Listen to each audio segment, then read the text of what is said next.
তোর দল পারে না মাঠে, তুই পারস না খাটে। না আছে তোর দলের শক্তি, না আছে তোর দলের শক্তি। 2 টাকা দিয়ে তোরা চকলেট তো জীবনে খাওয়াইতে পারস নি, আবার 1200 টাকা দিয়ে গু কালার জার্সি কিনিস। ঠিক ইয়া, কেমন লাগে দেখতে। তবু ব্রাজিল সাপোর্টার গো অর্জনের থেকে গর্জন বেশি। বাপ দাদা কটা কাপ অর্জন করে থেকে গেছে, এই নিয়েই তোমরা খালি বড়াইতে হও। তুই যদি ব্রাজিল সাপোর্ট করা না বাদ দেস, আমার আর আনতে চাইছি না। জান ব্রাজিল সাপোর্ট করে দেখে তুমি বাপের বাড়ি চলে যাবা? যেমন না তাহলে কি করবো?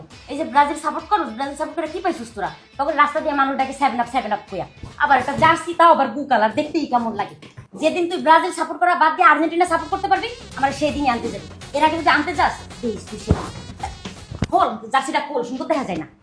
জান জান শোনো না জান, জান জান জান তুমি যাও না, যাও না, যাও। এই জার্সি নিয়ে সমস্যা তো, এই ব্রাজিল দলের সমস্যা তো। আজকে থেকে আমি ব্রাজিল সাপোর্ট করে বাদ দিয়ে দিলাম। এখন থেকে আমি আর্জেন্টিনার সাপোর্টার।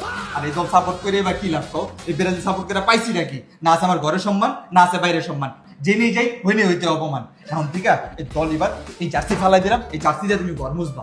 দল বার, এখন থেকে আমি আর্জেন্টিনা সাপোর্টার। এখন তো রাখতে না। দল নাইলে চেঞ্জ করছো ঠিক আছে, কিন্তু তোমার বাসায় আরো অনেক সমস্যা আছে। তোমার বাসায় ঠিক মতো গ্যাসই থাকে না। আমার কোনো কিছু খাইতে মন চাইলে আমি কিচ্ছু রান্না করে খাইতে পারি না। আমি তোমার সাথে থাকতেছি না, আমি চলে যাবো বাপের বাড়ি।